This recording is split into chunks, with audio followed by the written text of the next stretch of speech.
Hi, I'm Joshua Scott of Osage Combatives. What I want to talk to you about today is some type of a mental behavior of us human beings. It's called fight or flight.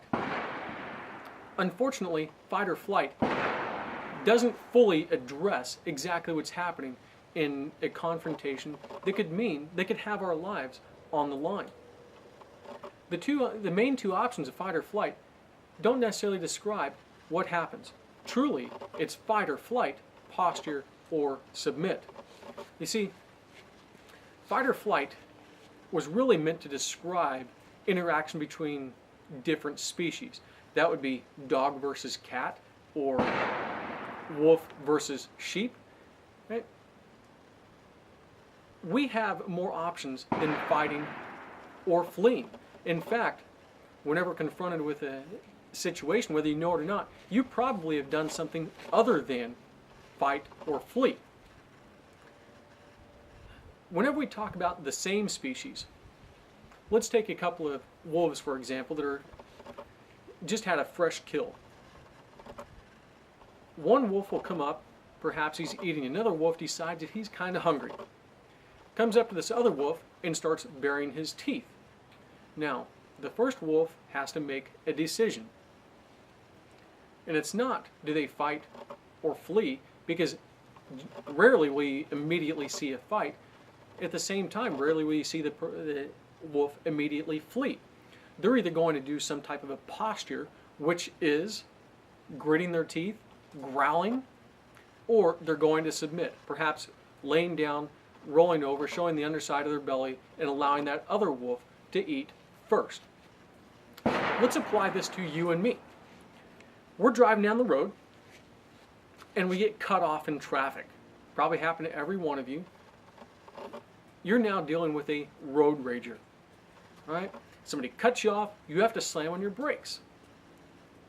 Do you immediately fight and just ram that person from behind? You might want to, but rarely will you actually do that. At least I hope you don't. At the same time, do you just immediately pull over to the side of the road and allow that person to go 3 miles in front of you before you pull back onto the road? Perhaps you should, however, it's an unlikely response. You're dealing with that road rager and they have something against you for whatever reason.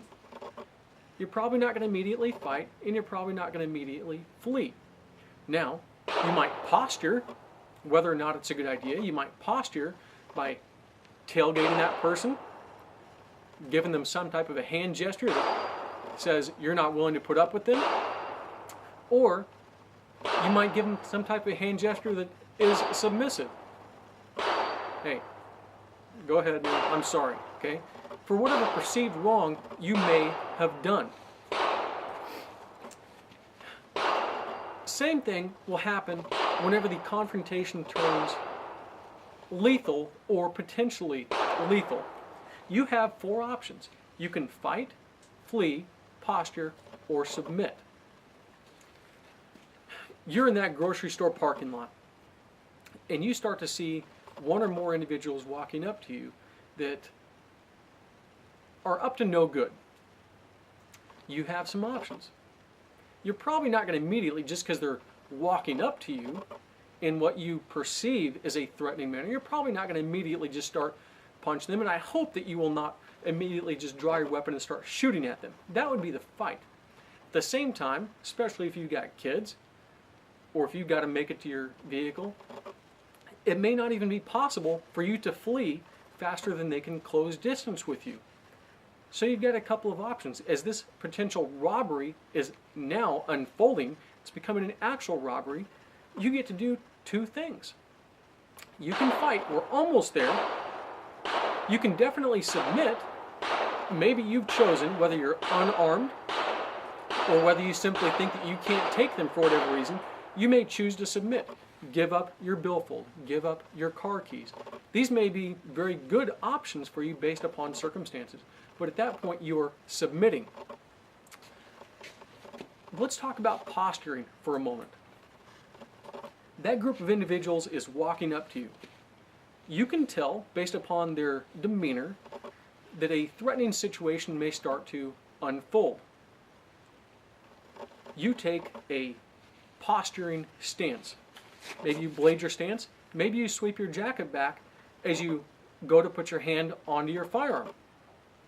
You have now postured. And by the way, this is exactly why armed citizens stop many more crimes without firing a shot than they ever do by actually having to fire a shot in their defense. It's because the posturing works.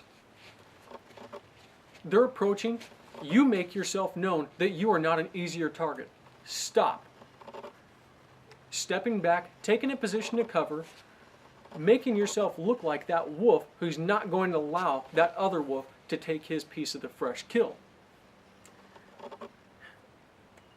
This is truly a science that you need to develop.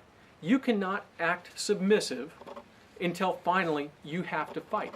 Because the person who's submissive, who simply lays on the ground and shows their belly to the attackers, is not likely to win the fight whenever you have no other option but to fight.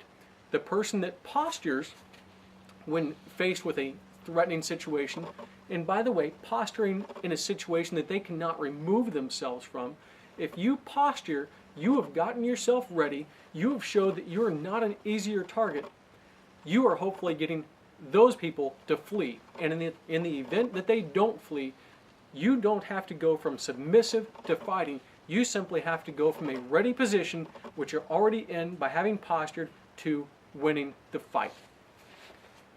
Fight or flight, posture or submit. Which one will you do?